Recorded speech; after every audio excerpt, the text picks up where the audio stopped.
Stéphane Le Foll, l'un des ministres les plus proches du chef de l'État, François Hollande, est l'invité de Preuve par Trois. Bonsoir. Monsieur Le Foll, et merci d'être avec nous. Vous êtes en charge de l'agriculture et aussi au gouvernement du Club des Hollandais, dit-on, ces élus qui ont partagé un long compagnonnage avec le chef de l'État. Au cours de ce rendez-vous de Public Sénat avec l'AFP et Dailymotion, vous serez interrogé tour à tour tout à l'heure par Karine Perret puis Perrine Tarnot.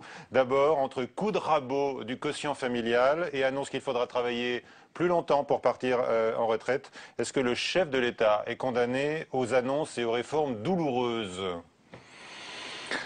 On est dans une situation où on a trouvé des déficits partout, et en particulier jusque dans la branche famille, 2,5 milliards. Ce qui signifie en fait que on emprunte aujourd'hui pour pouvoir financer la politique familiale. Comme l'a dit le président de la République, c'est quelque chose qu'on ne peut pas accepter ou considérer comme durable ou soutenable. Et donc il faut trouver des solutions. Et trouver des solutions, ça consiste ou à diminuer les prestations, ou à augmenter les recettes. Et à faire en sorte qu'on trouve un équilibre. Alors, on connaît le choix du chef de l'État. Le choix a été celui du quotient familial, raboté, qui permet de maintenir l'universalité des allocations familiales et qui fait que on demande une contribution à ceux qui ont les revenus les plus élevés sans remettre en cause cette universalité Alors, la des contribution, allocations familiales. 1 000 € de plus par an, pour plus de 10% des ménages. Or, ça dépend des ménages, ça oui, dépend du nombre d'enfants. Ne dites pas ça comme ça. Ça touche 12% des ménages.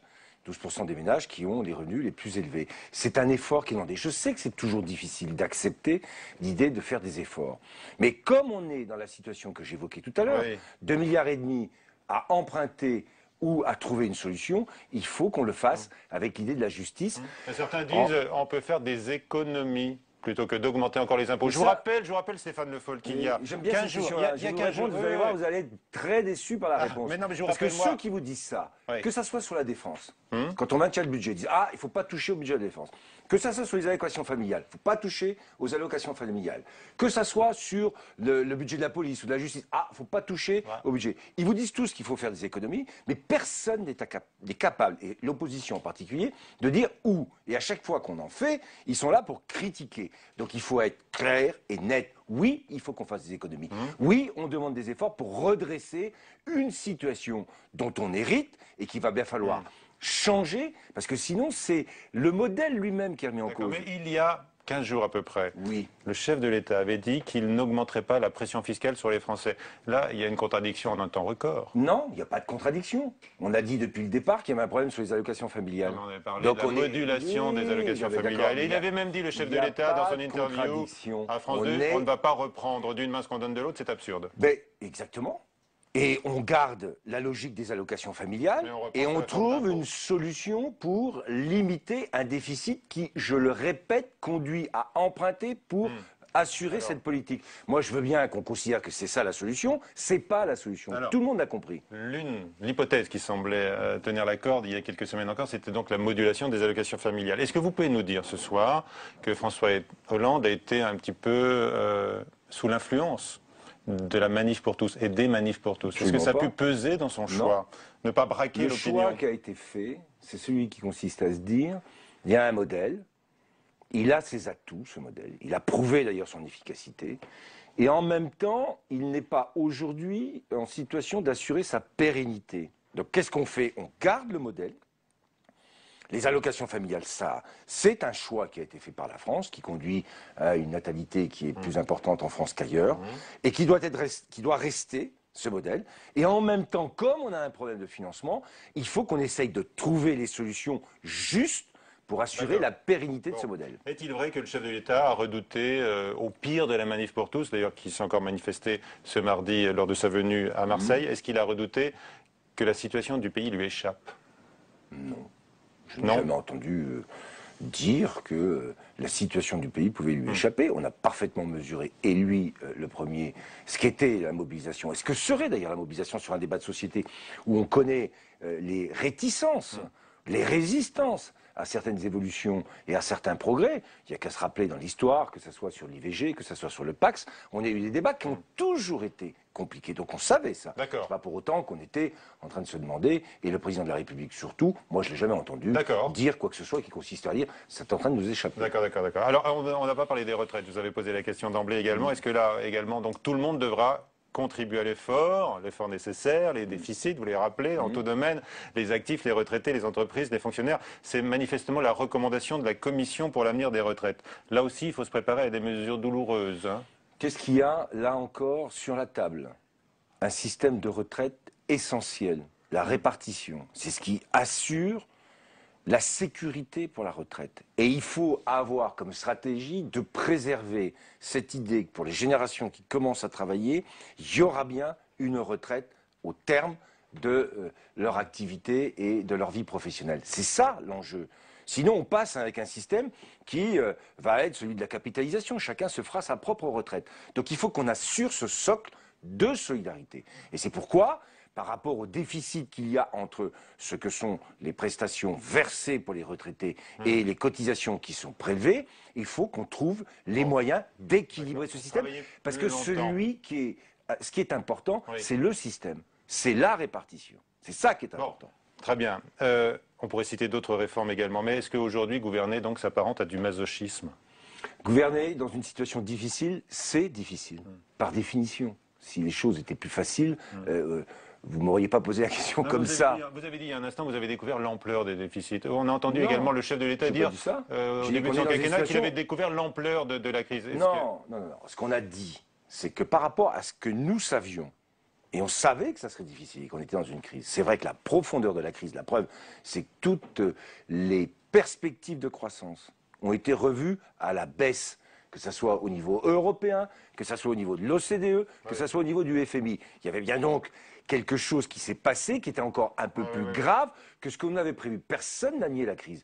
Toute la campagne, moi je me rappelle même des commentateurs et des journalistes qui ont toujours cette tendance, et c'est normal, à ne regarder que l'instant, mais si on les regarde un peu en arrière, ils disaient « Ah, François Hollande, il parle de crise et il n'a pas de grandes propositions et de grandes dépenses à l'époque. C'est comment il fait campagne ?» Eh bien, on faisait campagne en prenant en compte la situation qu'on avait trouvée. Elle est plus grave encore que ce qu'on pouvait imaginer. Eh bien, il faut faire face. Parce que c'est un pays qu'on a en face de nous, c'est un peuple, c'est une grande nation. Il faut qu'on lui offre les perspectives de l'avenir et du redressement. C'est ça l'enjeu. Vous citez les grandes organisations économiques internationales. Vous les citez, vous vous appuyez sur elles à propos de l'absence de croissance. Et le FMI répète aujourd'hui même qu'il juge difficile d'inverser la courbe du chômage d'ici la fin de l'année et qu'il va même continuer à augmenter en 2014. Et vous dites là, vous dites pour tout le contraire. Il faudrait citer tout le FMI quand même. Qui a salué les réformes qui étaient engagées. Oui. Vous avez oublié de le dire. D'accord. Mais là, c'est normal. C'est sur le chômage. Mais bien sûr. Mais là, c'est contesté. Je ne vais pas vous nier le fait. Démordez pas. On ne démordra pas. Non. Le président de la République a fixé un cap. Pour ne pas désespérer le pays. On a comme objectif d'inverser cette courbe. Eh bien, on se met en ordre de bataille pour inverser la courbe. Mais finalement, quoi qu'on dise à Paris, c'est bien le programme de la Commission européenne qui se met en place. C'est le programme et le projet du président de la République tel qu'il l'a exprimé pendant la campagne. Si je prends les retraites, alors là, vous pouvez regarder toutes les déclarations. Il avait parlé de l'allongement de la durée de cotisation. Depuis le départ, et même au moment des primaires. Jamais il y a eu là-dessus de volonté de masquer ou de refuser de dire ce qu'on ferait. On se souvient surtout de son opposition à la réforme Sarkozy. On se souvient de l'opposition à la réforme Sarkozy, qui a toujours été étayée d'ailleurs, de la même manière que l'opposition, je m'en souviens très bien, en 2003 à la réforme de Raffarin, sous Chirac, toujours été la même analyse. Il y avait une manière de traiter cette réforme qui consistait à le prendre sur un angle uniquement comptable et à ne pas tenir compte de ce que nous revendiquons aujourd'hui, c'est que oui, il faudra régler le problème des retraites et la pérennité du système en étant dans une stratégie de justice. D'accord, mais dites toujours ça, comme pour les allocations familiales, juste et efficace. Sauf qu'au bout du compte, on paye plus pour la politique familiale et puis on travaille plus longtemps, peut-être en gagnant moins même au bout du compte. Par définition, oui.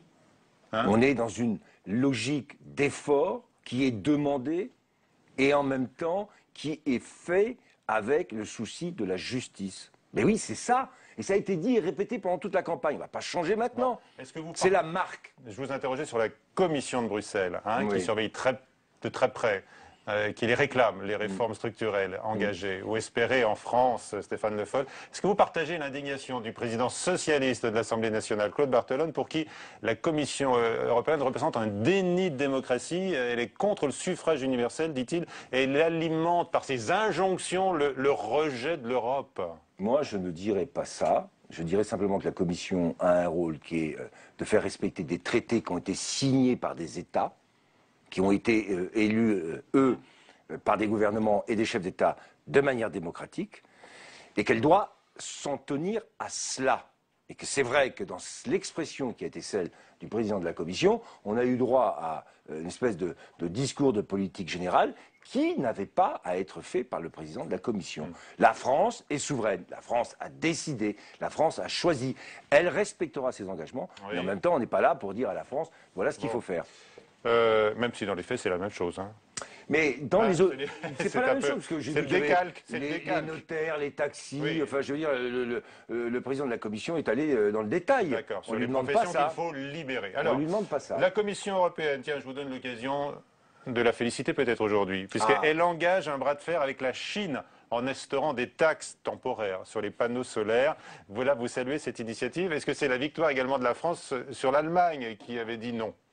C'est en tout cas la prise de conscience que l'Europe, telle qu'elle s'est construite en termes de libre-échange et d'accès au marché européen, jusqu'ici sans aucune demande de contrepartie, commence à prendre conscience qu'on a besoin dans l'échange nécessaire, puisque l'Europe est le premier exportateur. Parce qu'il faut toujours penser que lorsqu'on s'engage à dire à quelqu'un ça va pas, on va fermer, eh bien il y a aussi le risque que lui-même et des rétentions. Donc on est bien dans un choix stratégique qui consiste à dire oui aux échanges, mais pas à n'importe quelles conditions, et surtout que les conditions soient équitables. Elles ne le sont pas, en particulier sur la question des panneaux solaires. Il y a une réponse qui est graduée, qui est en train d'être mise en œuvre. Un bon point pour la Commission. Donc la Commission fait là un travail qui est utile pour l'ensemble de l'Europe. Le bon choix. Voilà. Un mot sur la Chine, tiens, avant d'aller plus loin dans les questions politiques.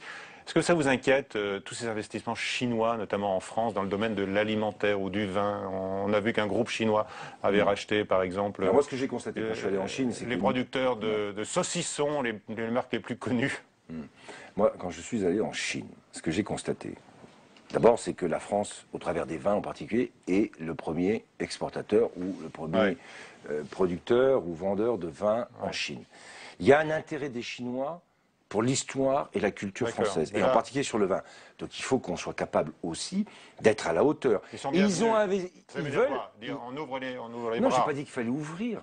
J'ai dit on peut pas non plus dire je me ferme. Non. Puisque nous-mêmes, nous voulons que les Chinois s'ouvrent. Quand j'ai rencontré le vice-premier ministre, le vice-premier ministre chinois, moi j'ai négocié, on a négocié ensemble sur des protocoles pour ouvrir le marché, en particulier sur la question du cochon et d'autres questions. Oui. Bon, sur les questions sanitaires. Et en même temps, eux aussi, ils ont un intérêt. Et la France a intérêt d'avoir des investisseurs qui parient sur la France. Bon, voilà, la Chine en fait partie. Très bien. Allez, il y a un Comme sujet... d'autres d'ailleurs. Oui, bien sûr. Il y a un sujet qui donne lieu à une reculade, difficile de le nier, c'est la fameuse moralisation de la vie politique annoncée par François Hollande, on s'en souvient, pour se sortir de l'affaire Cahuzac. Et si cette grande réforme de la transparence était en train de faire pchit, avant d'accueillir Karine Perret de l'AFP, qui a beaucoup de questions à vous poser sur le sujet. Il y a toujours beaucoup de questions. Voilà, on fait le point avec Mathilde Bélanger sur cette nouvelle question polémique qui revient à la une. Les règles qui régissent l'établissement, le contrôle et la publication des patrimoines des responsables publics seront entièrement revus. C'était début avril. Dans le sillage de l'affaire Cahuzac, François Hollande promettait la transparence sur les patrimoines des ministres et des parlementaires. Finalement, la montagne devrait accoucher d'une souris. Les élus devront bien remplir une déclaration de patrimoine qui sera consultable en préfecture, mais elle ne pourra pas être diffusée. Une reculade pour l'opposition et pour les écologistes qui étaient très favorables au texte. Il y a une urgence. Le président de la République annonce rapidement des mesures fortes. 2 semaines plus tard, c'est déjà détricoté. Et au bout de 6 semaines, il n'en reste plus rien. Donc on voit un petit peu comment les socialistes gouvernent ce pays. C'est, je le dis, lamentable et je suis consterné. Soit on dit il n'y a pas de publication et il y a un meilleur contrôle. Soit on dit il y a publication. Mais ce côté, on fait les choses au quart du tiers de la moitié, on ne comprend même pas ce que ça veut dire.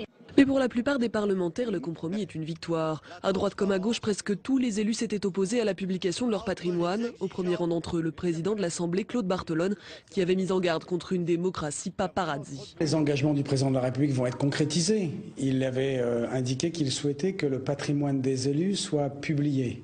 Il va l'être. Simplement, il ne va pas être ouvert à tout vent. Il y a tout à la fois le souci du contrôle, la publication, la vérification et pour la possibilité pour tout citoyen, comme pour les impôts d'ailleurs, de consulter. Pour contrôler ces déclarations, le projet de loi prévoit la création d'une haute autorité de la transparence qui pourra procéder à des vérifications auprès de l'administration fiscale.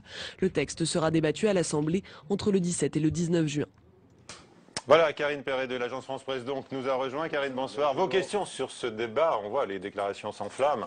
À Stéphane Le Foll. Jean-Vincent Placé parle d'un projet de loi finalement lamentable, je le cite. Donc finalement, ce ne sont que des propositions au rabais. Non, ça a été dit par les élus qui viennent de s'exprimer. Il y a dans ce débat l'accord qui a été trouvé, mais le Parlement sur ce sujet, c'est lui qui vote la loi. Donc quand je vois l'opposition dire on n'est pas allé assez loin, faut-il que l'opposition soit d'accord pour aller le plus loin possible. Ce sont les écolos. Alors les écologistes, je ne vais pas faire de commentaires sur ce qu'a dit Jean-Vincent Placé. Moi, je fais des commentaires sur les faits. Qu'est-ce qu'il faut qu'on fasse? Le fait que les déclarations qui sont faites aujourd'hui, elles existent, sont dirigées vers une autorité qui les contrôle plus ou moins et ne sont pas publiées. Plus que moins quand même, j'espère. Plus que moins, si vous voulez. Elles ne sont pas publiées. Aujourd'hui, tout citoyen pourra consulter le patrimoine de tous les élus. Ce qui a été évité, ce qui souhaite être évité, d'après ce que je comprends de la part des parlementaires, c'est le côté que nous avons connu, en tant que ministre, c'est-à-dire, voilà, pour dire, nous sommes d'accord pour dire, il faut moraliser, il faut de la transparence, et il faut pouvoir contrôler ce que sont les déclarations. Donc cette haute autorité a la possibilité de contrôle. Ça permet la lutte implacable, je cite les mots de François Hollande. Implacable, elle est implacable dans la mesure où on permet, sur la base d'une déclaration, de faire toutes les vérifications. Et on permet à un citoyen d'aller voir s'il a quelque chose qui lui semble peut-être pas tout à fait clair, il pourra vérifier. Oui, et il pourra saisir la haute autorité. C'est consultable mais non publiable. Et les centristes, si vous ne voulez pas réagir aux propos des écologistes qui sont très virulents, effectivement, Jean-Vincent Placé, les centristes... Jean-Vincent Placé. Oui, Jean-Vincent Placé. Vous lui faites un sort particulier. Je lui fais un sort particulier. Non, mais François de Rugy n'était mais je pas fais un sort particulier à Jean-Vincent. Oui, il n'est pas satisfait, mais qu'est-ce qu'a dit François de Rugy? Il a dit, je le cite, « Qui comprendrait qu'une loi sur la transparence finisse par le secret et l'opacité ?» Bon, bien là, il faut discuter. Est-ce qu'il y a secret? Est-ce qu'il y a opacité?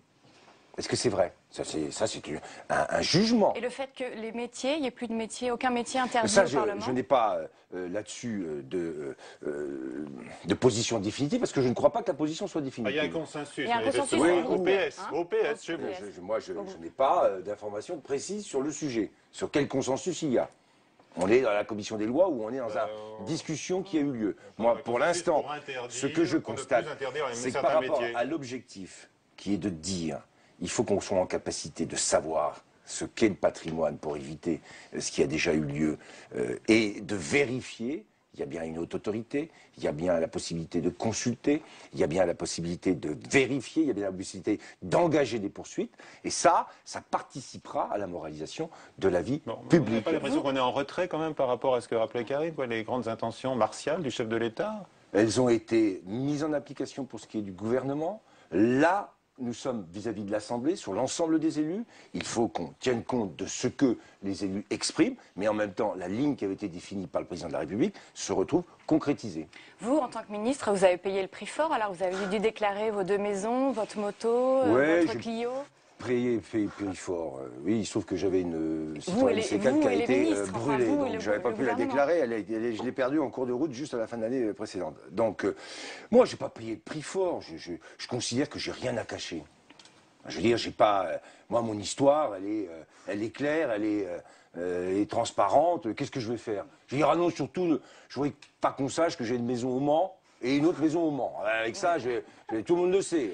Que j'ai une moto, si j'avais pas. D'ailleurs, j'ai failli l'oublier, donc c'est pour ça que je l'ai rajouté. On vous en parle aujourd'hui. Oui, parce que tout le monde sait que j'ai une moto. J'ai même un vélo, mais là, j'ai pas déclaré le vélo. Bon, d'accord. Moi, je me suis même pas posé la question. Ça m'a pas stressé. Je dis bon ben d'accord. Voilà. Alors vous dites que vous n'avez rien à cacher, vous êtes un proche de François Hollande, vous êtes un ministre dit hollandais, vous appartenez à ce clan hollandais qui se réunit notamment le lundi à Matignon. Ouais. Qu'est-ce que c'est notamment à Matignon, il y a plus que il y a plus que le clan hollandais, il y a aussi des ministres, il y a le premier secrétaire, il y a tout ça. Alors c'est quoi ces réunions du lundi? C'est un lieu d'arbitrage et de discussion. Mais c'est un conseil des ministres bis? Non.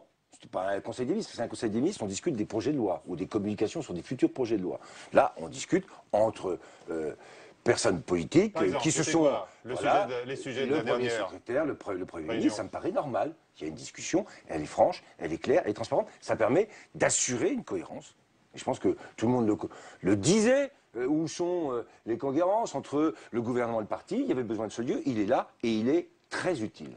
Alors de quoi on cause? Des sujets politiques. Voilà. Voilà, c'est tout.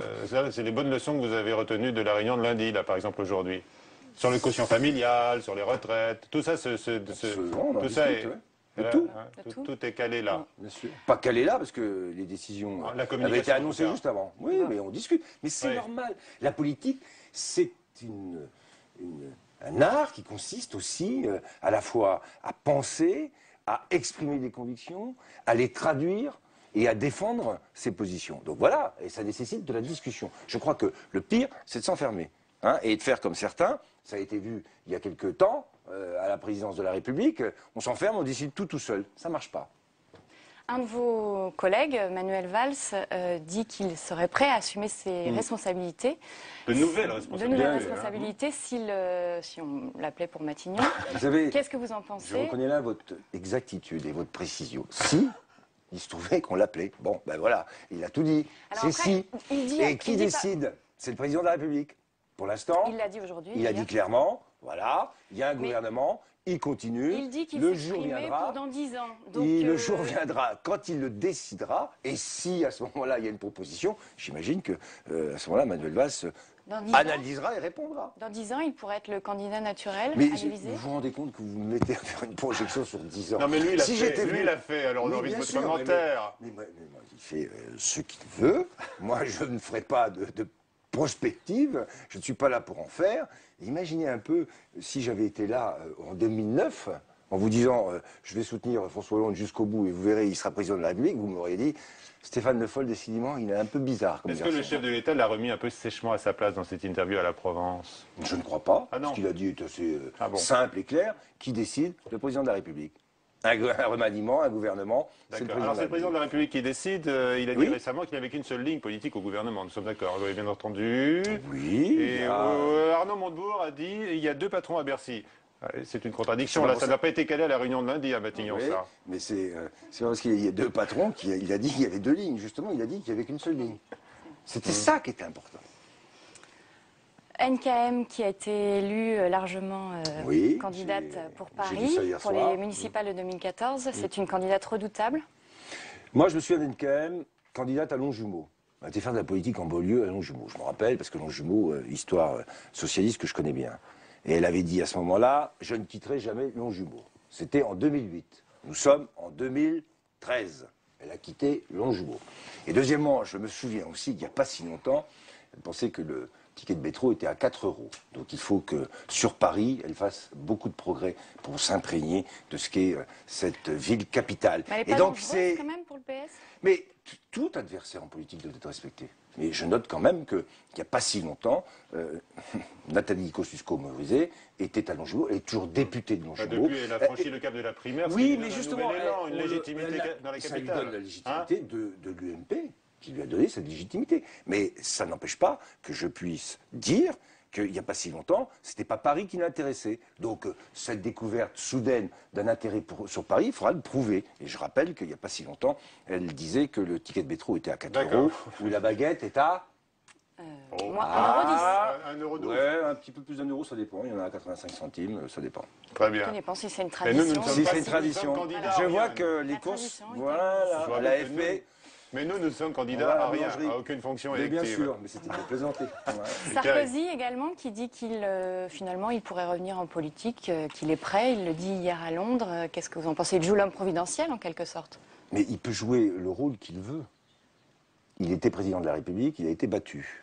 Donc maintenant, s'il a des ambitions, il le dira. Moi, je ne vais pas faire de commentaires sur ce sujet. Je rappelle simplement qu'on est encore loin. Hein, et qu'à droite, il y aura aussi un débat. Et que la droite est profondément divisée aujourd'hui entre des lignes politiques qui sont incarnées soit par M. Bichon, d'ailleurs, qui a fait un commentaire très désagréable sur Mme Kosciusko-Morizet, qui était la ligne de Nicolas Sarkozy pendant la présidentielle. Puis une autre ligne, plus traditionnelle, de la droite, qui s'exprime aujourd'hui après la défaite de la présidentielle. Donc, tant que cette question-là n'est pas réglée, on pourra toujours avoir des candidats. Je ne crois pas que ça soit si simple à régler. Donc moi, Nicolas Sarkozy, il fera ce qu'il voudra. Mais quand il dit d'ailleurs en marge ou pendant une conférence rémunérée à Londres, qu'il reviendrait par devoir si on l'appelle. Qu'est-ce que vous pensez de cette posture d'un ancien chef de l'État qui se passe? Je pense que c'est bien compliqué. Par devoir si on m'appelle. Qui l'appelle? Il faudra lui poser la question. Les sondages, on verra. Donc moi, vous savez, sur tout ça, je connais la politique assez bien. Et quand on est loin d'une échéance, il peut se passer plein de choses. Mais d'ici là, il va se passer plein de choses. Jean-François Copé, le président de l'UMP, qui dit à un dîner privé que finalement il est pour le mariage pour tous. J'ai vu ça. Et qui a passé son temps à défiler dans la rue. Qu'est-ce que... Moi, je pense que le vrai problème en politique aujourd'hui, c'est que, pour certains, c'est la sincérité. C'est ce que je disais tout à l'heure. Moi, j'ai un peu plus de 50 ans. J'ai vécu 50 ans dans la 4e circonscription. J'ai jamais bougé. Jamais. Jamais bougé. J'ai pas cette conception de la politique. Deuxièmement, je me dis qu'en politique, on a besoin de sincérité. Et j'aime pas ceux qui trichent. Alors ça peut être difficile par moments. On voit bien, quand il y a des débats, ça peut être difficile. Mais on doit faire l'effort de la sincérité. Il n'y a rien de plus désagréable dans la politique que ceux qui cherchent à cacher quelque chose, à tricher pour pouvoir séduire à un moment. Il faut rester clair, transparent et sincère. Et je trouve que le fait de prendre M. Copé un jour par défaut, alors qu'il a été sur toutes les manifestations pour dire tout le mal qu'il pensait, c'est pas bien. C'est quelqu'un qui n'assume pas ce qu'il pense. Ça, c'est pas bien. Vous dites qu'il peut se passer beaucoup de choses jusqu'à 2017, là, tout le monde sera d'accord là-dessus. Il y a eu un petit rebond de François Hollande dans les sondages, de quelques points. Vous pensez qu'il peut renverser la tendance? Vous êtes très affirmatif sur le chômage. Est-ce que vous l'êtes également pour la popularité de... Je pense que pour le chômage, est-ce que vous l'êtes sur les sondages? Moi, je ne fais pas de pari sur les sondages. Et donc, je mesure à chaque fois que les sondages sont mauvais, et quand ils se redressent, je suis satisfait. Mais je ne ferai aucun pari. Je sais que la réussite de François Hollande, et donc son niveau dans les sondages, dépendra de la réussite du pays tout entier. Donc il faut réussir. Toute dernière question, Karine. Qui concerne la majorité, des élections partielles vont avoir lieu ce week-end et en juin. Donc la circonscription de l'étranger, Amérique du Nord, et puis dans la circonscription de Jérôme Cahuzac. Le PS va perdre peut perdre ses... mais il peut les gagner aussi. Oui.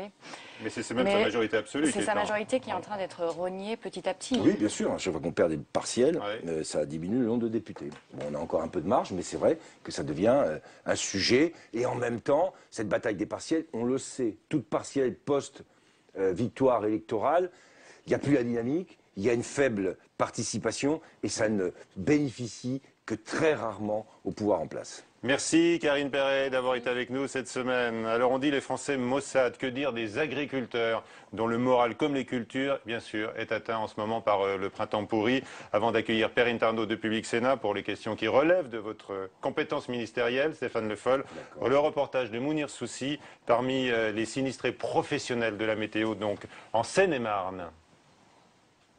Des mouettes qui prennent leur quartier dans un champ de céréales. L'image pourrait prêter à sourire si les dégâts sur les plantations n'étaient pas désastreux. Vous voyez là, on a des plants qui sont complètement... on a l'impression que c'est en train de repartir, mais ils sont foutus. Celui-là c'est pareil, c'est quand même trop mou quoi, on n'y arrivera pas. Le sol porte les stigmates de la mauvaise météo du mois de mai. La crue a noyé le tiers de cette exploitation. Implanté en zone inondable, cet agriculteur est habitué à voir la Seine recouvrir ses champs, mais pas à cette saison. On est vraiment dans une situation exceptionnelle. La situation exceptionnelle, je vous l'ai dit, c'est la date. Et la date, on ne peut plus rien faire derrière. On attend des pouvoirs publics qui nous aident à passer ce cap. On a des crues tardives de printemps. Moi, j'en ai pris une en 2001 et j'ai mis 5-6 ans à m'en remettre. Ce producteur de Seine-et-Marne peut faire une croix sur ses parcelles gorgées d'eau où les cultures semées vont pourrir. Les pommes de terre, céréales ou oignons cultivés et submergés ne pourront pas être récoltés, ce qui se traduit par une perte sèche de revenus. Bon, moi j'estime la perte à peu près 100 000 euros. Donc ça veut dire un résultat nul, voire négatif cette année. Et j'ai déprogrammé mes investissements pour l'année prochaine. Pour absorber le choc, cet exploitant aura besoin de souplesse dans sa trésorerie. C'est une des revendications du principal syndicat agricole. La FNSEA appelle à la solidarité des pouvoirs publics et réclame des aides directes versées aux agriculteurs touchés, car ils ont joué le rôle de tampon pour empêcher les crues dans les zones urbaines. On a évité que des villes comme Paris, Châlons, Dijon, ces villes-là n'ont pas été inondées. Parce qu'il y a eu des barrages, on a retenu l'eau sur les terres agricoles. Maintenant, en contrepartie, nous souhaitons que l'État renvoie par un soutien financier auprès des agriculteurs qui ont leur activité économique remise en cause. Les opérations de chiffrage des dégâts sont en cours. Les premiers dédommagements ne devraient pas intervenir avant l'automne. Voilà, Perrine Tarnaud est avec nous. Bonsoir Perrine. Vos questions au ministre de l'Agriculture. Bonsoir Stéphane Le Foll. Alors justement sur cette question des intempéries, est-ce que vous avez déjà une idée des pertes subies par les agriculteurs? Donc d'abord, pour arriver à évaluer les pertes, il faut qu'il y ait une décrue. Bon, on imagine à peu près, puisqu'on a quand même les surfaces qui ont été... Décrue, on voit bien les surfaces qui ont été inondées et où ça va plus Après, il faut savoir exactement ce qu'il y avait dessous. Est-ce que c'était des prairies? Est-ce que c'était des cultures? Moi, je l'ai déjà dit, il y a 10 jours, on a un plan qu'on mettra en œuvre pour chaque département qui a été touché. Après, des évaluations qui seront faites. C'est vrai que ça va prendre un peu de temps. À chaque fois, c'est comme ça. Mais donc, il n'y aura pas d'indemnisation avant l'automne?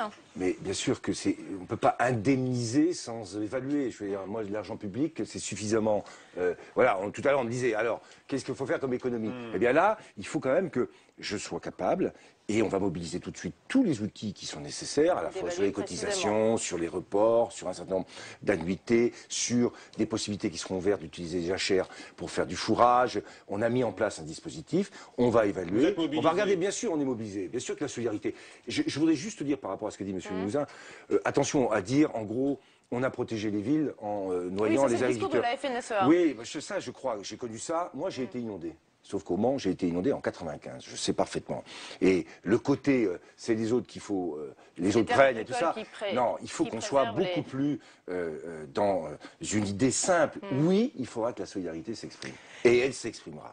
Et l'État sera là pour venir en aide aux agriculteurs. Mais est-ce que vous pouvez dire ce soir qu'on va vers quand même une année dramatique pour les producteurs de fruits, de légumes, de fleurs en France? Ne dramatisez pas comme ça. Mais ils le disent eux-mêmes, ils sont obligés, eux, ils vont être obligés d'importer pour revendre.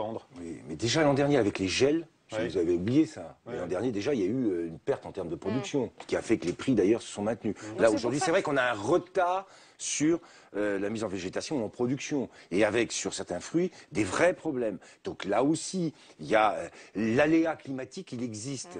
Et donc mon objectif d'ailleurs sur cette question, ça sera que dans la réforme de la politique agricole et dans ce qu'on mettra en place, il y ait la prise en compte de cette dimension, pas nouvelle, parce qu'elle a toujours été, elle a toujours existé, l'agriculture est face à la nature. Mais en même temps, il faut qu'on soit capable d'avoir des outils encore plus vastes pour pouvoir traiter ces questions.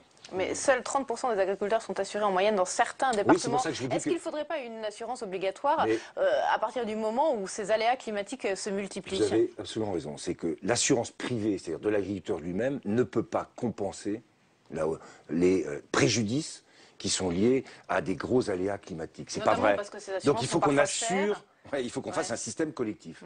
Et je pense que là-dessus, il y a aussi à mobiliser une partie, petite partie, mais il faudra qu'on en discute, des éléments du budget européen. Alors justement, on parle du budget européen. Le Parlement européen durcit le ton à l'égard des États membres aujourd'hui. Il trouve que l'accord sur la future PAC traîne. Est-ce que c'est au Parlement européen de poser de tels ultimatums ?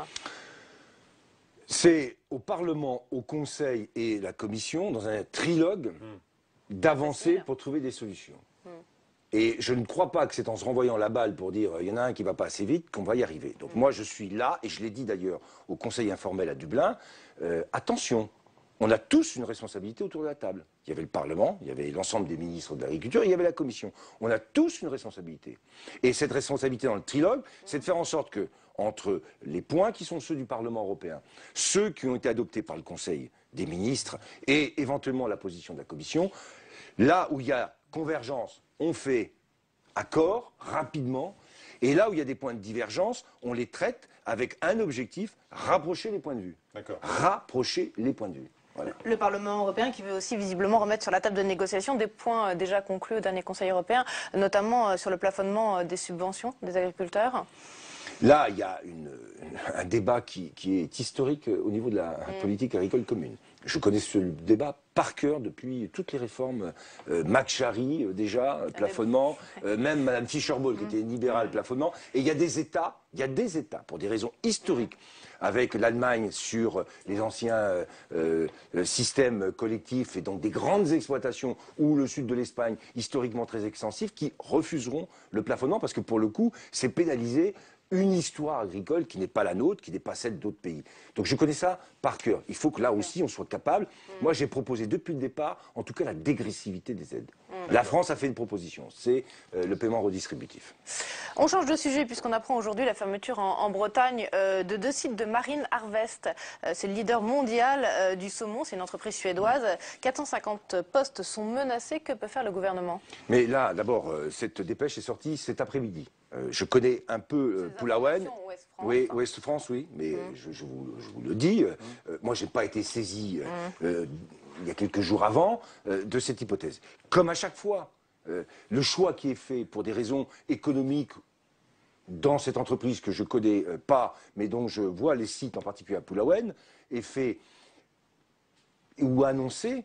Et donc l'État va être obligé et sera là pour essayer d'abord de trouver des solutions de réindustrialisation, des solutions pour les salariés. On ne peut pas laisser à l'abandon des emplois. J'ai sur ma table, depuis que je suis arrivé, la question de Doux, que je continue, j'ai eu une rencontre hier pour trouver des solutions, pour essayer d'avancer, pour éviter le maximum de licenciements. J'ai la question de Gade et de la production porcine, et puis je viens d'apprendre sur cette question du saumon. Donc à chaque fois, l'État sera là. On fera tout ce qui est en notre pouvoir pour aider et éviter les catastrophes sociales. On voit que ça dure, notamment sur le dossier Doux. Vous avez du mal à trouver des solutions. Vous êtes l'Arnaud Montebourg de l'agriculture, alors. Hein. Avec Guillaume Garot, on travaille sur l'agroalimentaire. Sur Doux, on a du mal, mais on ne peut pas dire non plus qu'on ait laissé tomber. Et que depuis, il y a une pérennisation. Et on va continuer. Et je ferai tout pour assurer le maintien de cette activité. Alors celui qui vous appelle aussi à l'aide aujourd'hui, c'est Laurent Spanghero. Il dépose demain une offre de reprise de la société qui porte son nom, mais qui appartient au groupe Lurberry. Spanghero, c'est effectivement le scandale de la viande de cheval. Alors lui, il déplore ne pas être assez soutenu par les pouvoirs publics pour sauver les 240 emplois en jeu. Est-ce que vous êtes prêt à l'aider ? Mais là encore, je ne peux pas accepter l'idée qu'on renvoie sur les pouvoirs publics. D'abord, une responsabilité, je le rappelle. Il n'a pas assez de fonds pour il sauver la totalité des emplois. Nous, on est... et j'ai vu Guillaume Garot. C'était pas lui le patron. Hein. C'était pas lui le patron, c'est lui qui a vendu. Lui, il veut racheter, sauver les emplois. Oui, il veut racheter avec quels moyens? D'accord, il faut qu'on regarde et ça sera l'objet de la proposition. Nous, on est là pour aider. Et j'ai encore vu Guillaume Garot avant son départ au Japon. Et nous travaillons pour essayer de voir comment, sur la question de l'abattoir, sur la question des plats transformés, sur la question liée à la conserverie, on peut trouver des solutions. Robustes aussi. Je ne vais pas raconter d'histoire. C'est pas simplement, on va reprendre. Aujourd'hui, moi je l'ai vu, au niveau des grands distributeurs, de ceux qui peuvent acheter les produits, il n'y a pas de confiance. Personne ne veut faire. Donc il faut qu'on redonne cette confiance. Et si nous n'avions pas fait ce que nous avons fait, et si la direction n'avait pas aussi été si longue, il n'y a toujours pas eu une décision de prise. Il s'est quand même passé des choses qui n'étaient pas claires. Donc on remet tout ça en ordre. Donc il ne faut pas être là non plus en disant j'ai pas le soutien de l'État. Les salariés de Spanghero vous accusent aussi d'avoir un peu sali leur nom en mettant. Mais bien sûr, mais les salariés de Spanghero viennent dire à l'État qui a la responsabilité devant tous les consommateurs de ce qui s'est passé. Vous vous rappelez, si vous m'aviez invité le jour où on avait découvert qu'à la place du bœuf, il y avait du cheval. Qu'est-ce qu'on nous a dit? Et alors qu'est-ce que fait l'État là? Ah ben. Si j'avais été là en train de dire non, j'ai fait et nous avons fait avec Benoît Hamon et Guillaume Garot ce que nous devions faire. Mais en même temps, nous ne laisserons pas tomber des salariés. Et nous ne l'avons jamais fait. Et là encore, on sera là pour essayer de trouver des solutions. Mais la responsabilité n'est pas celle de l'État. Ça, je tiens à le dire aujourd'hui de manière claire et ferme. Sur ce scandale alimentaire, justement, Benoît Hamon, qui était sur ce plateau à votre place il y a 2 semaines, nous disait qu'il y a d'autres scandales qui vont arriver. Est-ce que vous confirmez ces propos? Je ne confirme pas, parce que moi je ne fais pas d'anticipation sur ce genre de sujet. On a déjà ces scandales à traiter. Je suis assez furieux d'ailleurs à chaque fois que je vois. Mais quand je vois que des opérateurs se permettent de tricher, Il y a eu là encore quelque chose sur... c'était sur une production, sur la volaille, sur des œufs. Mais c'est insupportable. Qu'est-ce que fait l'homme politique qui est ministre aujourd'hui quand il défend? Il multiplie les contrôles, puis il défend surtout une idée de l'agriculture française, de l'agroalimentaire français, où on défend une image qui est la nôtre. Je ne peux pas accepter. C'est pour ça que d'ailleurs, dans la loi de Benoît Hamon, les sanctions qui seront prises et ce que devront payer ceux qui trichent, ça va être multiplié par 3 ou 4. Tant mieux. Il a raison. C'est insupportable. Mais il faut aussi des moyens pour contrôler. Eh bien, il y a des moyens. Et les moyens sont largement insuffisants pour l'instant. Pas les abandonner aux entreprises elles-mêmes. Là encore, faire des économies. Bien sûr. D'accord? Et qu'est-ce que vous me dites? Eh bien, moi, j'ai fait des choix. Et sur la question des contrôles, justement, ça fait partie des priorités. Alors, vous avez dit il y a un instant, en répondant à Perrine, concernant les assurances contre les aléas climatiques, qu'il y avait peut-être de l'argent à trouver dans la PAC. Et ben justement, on a été très frappés, Perrine, cette semaine, par la découverte. On a lu avec surprise que la PAC n'aidait pas que les agriculteurs, notamment dans votre département, mais aussi un golf, un aéroport, des cantines scolaires. Des centres culturels. Quoi, dites-moi. Tout ça au nom de projets de développement ruraux. Dites-moi, dans mon département. Par exemple, des cantines, alors peut-être pour le bio, mais enfin, il y a aussi des centres culturels, mais c'est vrai dans tous les départements, partout. Un golf, tout ça. Oui, c'est le débat qu'il y a sur les actes. Alors, est-ce qu'il n'y a pas un détournement de l'argent de la PAC? Oui. Le débat aujourd'hui, dans le débat qu'on a, c'est de clarifier ce qu'on appelle les actifs agricoles. Et si on doit donner un budget à la politique agricole, c'est pour défendre l'agriculture. Et pas faire de l'aménagement territorial. Attendez, il y a des politiques spécifiques. Le deuxième pilier de la politique agricole, c'est de faire du développement rural. Il ne faut quand même pas se tromper. On en a des aussi. Si vous annoncez là, comme ça, que demain on va arrêter... Pas des fonds. Il y a des détournements. Il y a des gens, des golfs, mais c'est pas propre ici à la France. Partout en Europe, on discute et on va clarifier, c'est ce qu'on appelle l'actif agricole. On va essayer de cibler et faire des listes pour que on donne des aides aux agriculteurs. Très bien, reste à savoir si les golfs relèvent des actifs agricoles. Donc le débat est lancé. Et vous répondez non à cette question. Stéphane Le Foll, merci d'avoir été avec nous ce soir. Merci Perrine. À tous, très vite.